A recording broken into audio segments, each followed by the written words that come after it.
and the truth. And let me make some revelations, because some of us also have our own intelligence networks. Okay.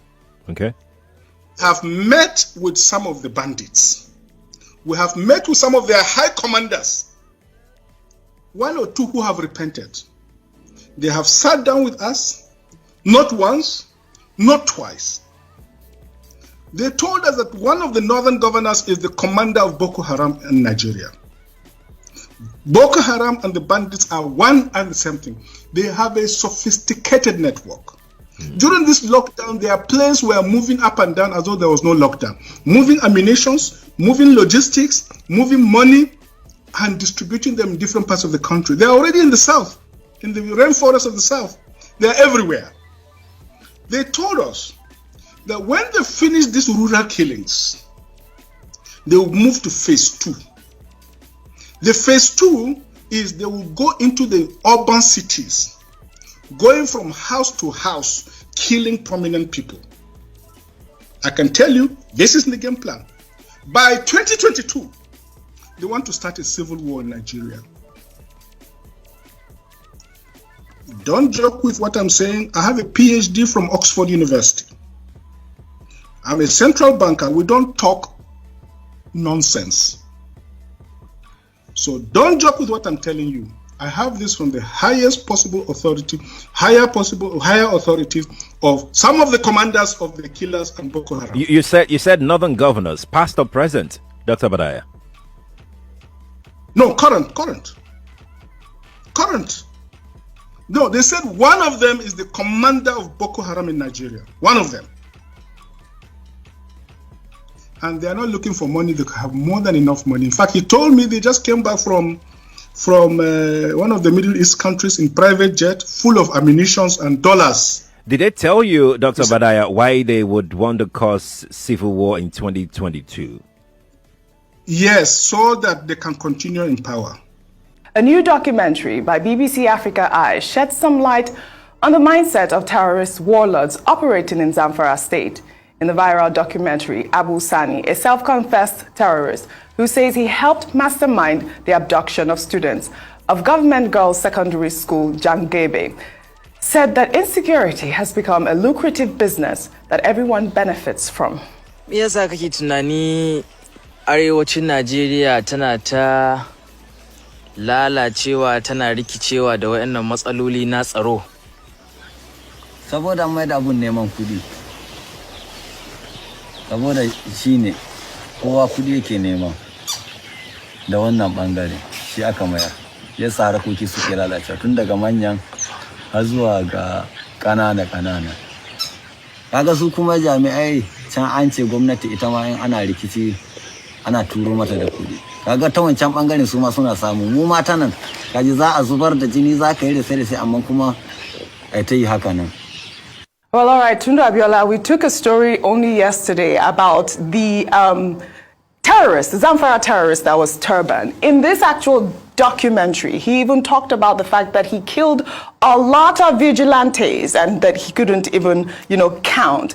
I mean, the account of this documentary was so chilling. Just to know, like you always talk about the ecosystem of the terrorists operating in Nigeria at this point. Absurd. They actually do have a lot of sympathy. It's staggering. He could not remember. He was asked how many people he killed, and he kind of went, it was really awful. And then the girls who were victims of being abducted, and how they said they tried to teach their captors and they couldn't grasp it. I watched it twice, actually, because I could not believe what I was hearing in this country. And the thought expressed by one of the gentlemen, well, that's a stretch calling him a gentleman. No, yeah, exactly. One of the people in the documentary talking about how Fulanis have been treated in Nigeria was also very chilling. The fact of the matter is they do feel perfectly justified in what they're doing. They feel that God is on their side, and that, as I keep saying, is what makes this beyond criminality. Criminality alone is easier to deal with. There's an ideology here, and there's some kind of belief that they have the right to behave in this manner. There's some kind of belief that now that when they get ransom, that gentleman, I keep calling them, it's a force of habit. Don't worry. That person that you just showed in that being interviewed, when they were paid ransom that was negotiated from 300 million to 60 million, what did they do with it? They bought more rifles. Can you imagine? I had to watch it twice, literally. Yeah. Scary. And this is the country we live in. It could be anybody. Yes. It could literally be anybody. Yes, the fact that people are profiting from the crisis, Dr. Abati, in Nigeria is very absurd for me to Well, hear. the documentary, with Abu Sani is yet another painful reminder of the fact that terrorists in Nigeria have become more audacious. They really do not care. They think that they are in a better place than the government of Nigeria. And in the face of the helplessness of the state and the underwhelming response by the Nigerian state, these terrorists are embodied. They not only grant interviews, they've developed their own system within the Nigerian system. And that is what makes, this development tragic. Now, a number of takeaways from what he said. He said, for example, that he doesn't kidnap people, that he kills them.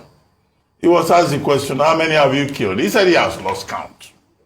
I mean, he was asked whether he regrets it. He says, no, he doesn't feel anything. He just kills for a purpose. And this is supposed to be a Nigerian. That's sad. That's tragic. That we have created a generation, a population, a segment of the population that kills other human beings for sport. Yes. And do not feel anything about it. Yeah. Even when they claim that they are Christians or Muslims or whatever faith that they profess. Human lives means nothing. Human lives mean nothing to them. And this was the point that came out of the protest by, Catholic Bishops' Conference the other day, when the Catholics were protesting and saying that we cannot have a country where the life of a human being is so worthless that it no longer matters. The second point had to do with the abduction of the girls of the government science secondary school.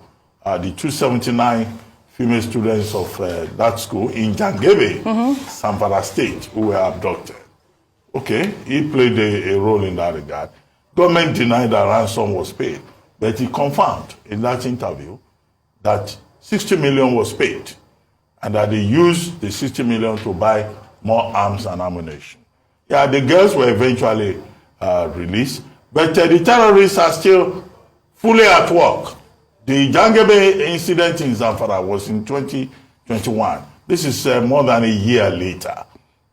They're still flourishing. Yes. Abu Sani is granting interviews. His other colleagues are collecting chieftaincy titles. Yeah.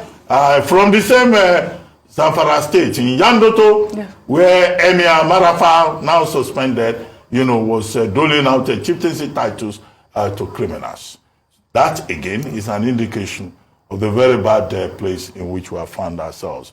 And in the face of all of this, the Nigerian government, speaking through Garuba Shehu, says that, in fact, the president of Nigeria is doing more than what he can do. Can you imagine, Dr. Abati, really? Which means that all of us are in a very terrible place. Over 1 million people, we're told, are still in captivity, whether persons who were abducted from a train ride from Abuja to Kaduna, or innocent students who went to school and committed a crime for going to school inside Nigeria, or the others, hundreds of thousands, whose only offense is that they are Nigerians living in dangerous times. Abu Sani also said that, the reason they kidnapped those girls because they wanted to teach the government a lesson. And they do it every other time because they want to, how do you even say it, have that type of monstrous behavior in their heart, Rufai. You see, Nigeria has become like Mexico, where drug cartels roam free. In this case, it's banditry. Yes. And bandits, they roam free. And nobody can stop them. They get titles, traditional titles. In fact, in Mexico, they get mariachi band to sing for them and eulogize criminals. That's where Nigeria's become. Yes. As we speak today. I watched that interview and my heart bled over 50 minutes. Over and over again, my heart bled. The audacity, the fact that you have a steady stream of weapons coming into this country, not stopped. That's one of the biggest takeaways from this. We need to be able to block the loopholes.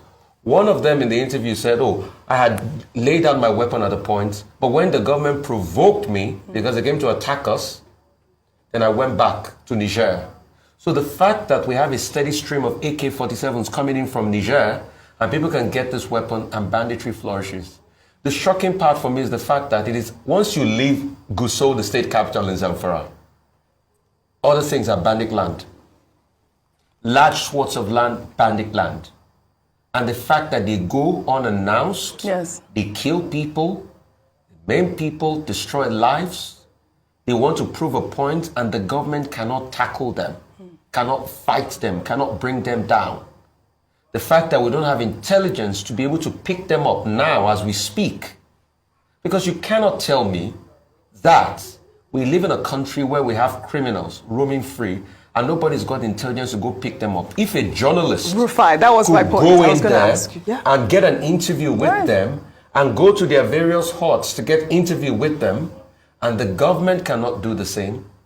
The fact that the government comes out and lies to the people. And you see, when you look at the bare thread of everything, there's also a failure of government. I remember there was a part shown where the parents were protesting, and that when they returned the girls and a boy was shot when the military opened fire on them. I mean, there's so much, but I'd like to see the Nigerian government reaction to this. Yes, me too. Okay. Yeah. I mean, you hit the nail on the head. If a journalist can go out there to find these terrorists, the government should do better. The Ministry of Education had warned that parents should take their words out of the FGC Kwali due to some of security situation. Now tonight we're looking at what could be the solution in what has become a daring nature and attitude of these terrorists, moving closer to the FCT, the nation's capital. I'm being joined tonight by a former national legislator, Senator Shehu Sani. Thank you indeed, Senator Shehu Sani, for joining us tonight. Thank you for having me. It was first the threat into the northwest region of the country. But after the attack on the Kuje Correctional Facility, it does look like there is some kind of gravitation of this terrorist element to the FCT Abuja. Now, for what we saw in Kwali, the engagement of the Presidential Guards Brigade and what we have heard as a statement coming from them, what are your initial thoughts about where we are at and the war that we are up against? Thank you for having me.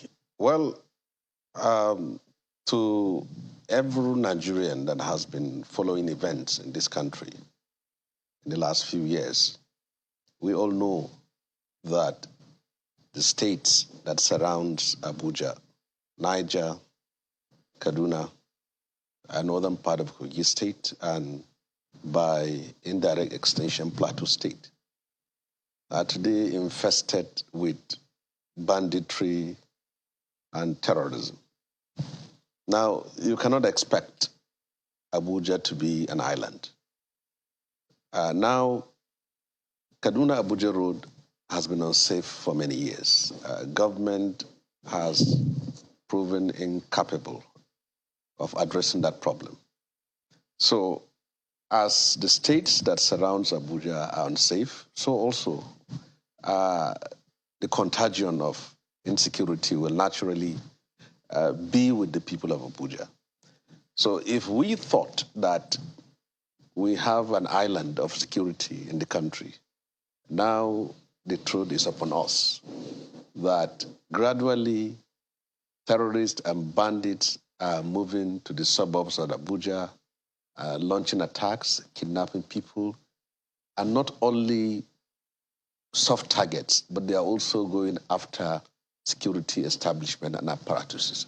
This is a clear indication that the government is losing control. But I think it's also important that we should appreciate and recognize the sacrifices made by the members of the armed forces, because I believe that this program is being watched by widows and orphans of policemen, soldiers who have lost their own breadwinners. So we appreciate those services, but in the general sense, as a nation and as a government, there is an evident failure in terms of protecting this country and protecting our people. And I believe these are some of the issues that were raised and were used and were capitalized upon by those in the position of authority before 2015 to be where they are today. And this is where we have found ourselves. What has started in Zamfara spread to Kaduna State, Niger, Sokoto, and now it's upon us here in Abuja. So if we thought that this is an oasis of peace, then we are now in open face with reality of the situation on the ground. And let me ask the question. We thought at first that it was a war in the northeast. Suddenly, we saw the gravitation towards the northwest. What is it that is changing, that is making the stories move south? Is it that they have been bombarded so badly that that place, the northeast region where they used to be, is no longer safe for them? What has our security agencies done in terms of recruiting informants and using them to source information? If just outskirts of Abuja here is unsafe for every Nigerian, you ask, where is the government? Because as they attacked Kuje prison, they are launching attacks, or they are trying to attack law school. We should know that the Nnamdi Azikiwe International Airport is not very far from them. So what will happen? Will we sit down until they launch attacks and then we react? For how long will our government take to take action on all these things here? I can't imagine that with all the monies we have spent, over $1 billion for Tucano, $995 million for helicopters for the military, we can still not protect our people